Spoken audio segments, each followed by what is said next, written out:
Ce qui vous tue les rend plus forts. Bonjour et merci l'industrie du tabac. Voici Léa et Max, tous deux fumeurs et désireux d'arrêter de fumer. Max, sportif, fume un paquet par jour depuis 13 ans et sent bien qu'il a perdu son souffle, a moins d'énergie, une baisse de libido, bref, il n'est pas très en forme. Il a essayé les patchs, l'acupuncture, lu des bouquins, mais à chaque fois, Max est irritable et énervé. Verdict, il fume toujours et a dépensé près de 13 500 € ces 5 dernières années. De quoi avoir le moral en berne et le portefeuille bien vide. Léa, elle, maman de 2 enfants, fume 10 cigarettes par jour, voire un paquet si elle sort. Elle en a marre de puer le tabac, de ne pas être libre et en conflit avec elle-même. Elle a essayé seule. Petite victoire. Arrêt 5 mois, mais horreur, plus de 6 kilos sur la balance. Bref, mal dans sa peau, elle craque lors d'une soirée. Puis, Léa arrête grâce à l'hypnose, ravie et fière.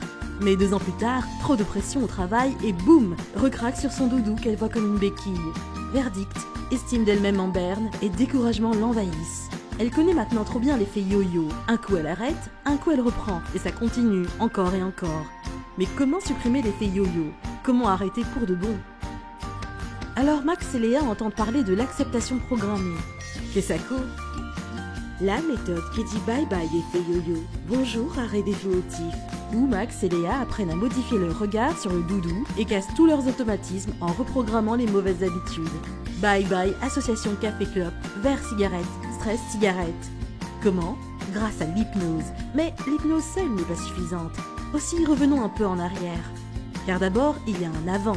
Et oui, l'acceptation programmée a entraîné Max et Léa au fameux jour J, vidéo de coaching, MP3 et PDF, bref, tout ce qu'il faut pour se préparer. Au revoir peur, doute et appréhension et bonjour motivation. Objectif, être zen le jour J. Puis il y a un pendant. Boosté par une dynamique de groupe, le doudou affectif révèle son vrai visage et se transforme en doudou maléfique. Croyance balayée et conviction affirmée. Et qui dit arrêt définitif. Léa aimerait bien. Ceci dit, l'aspect définitif fait peur. Légèrement paniqué et quelques tours de passe-passe plus tard, pression levée et contrat signé. Il est temps donc que l'inconscient prenne le relais.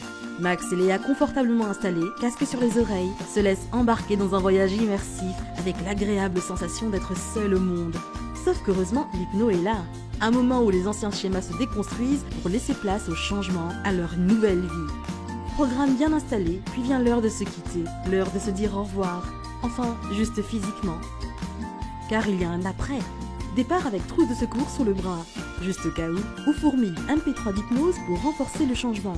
MP3 sur le poids, parce que c'est quand même pas drôle de grossir, et autres PDF inspirants. Mais dans cette trousse, ce n'est pas tout. Que vaut le soutien d'une spécialiste? Max y a recours, et après plusieurs blablabla, il est dynamisé, confiant et serein. Finalement, Max et Léa terminent victorieux et fiers. Bye bye cigarette et vive la vie. Et vous, c'est pour quand?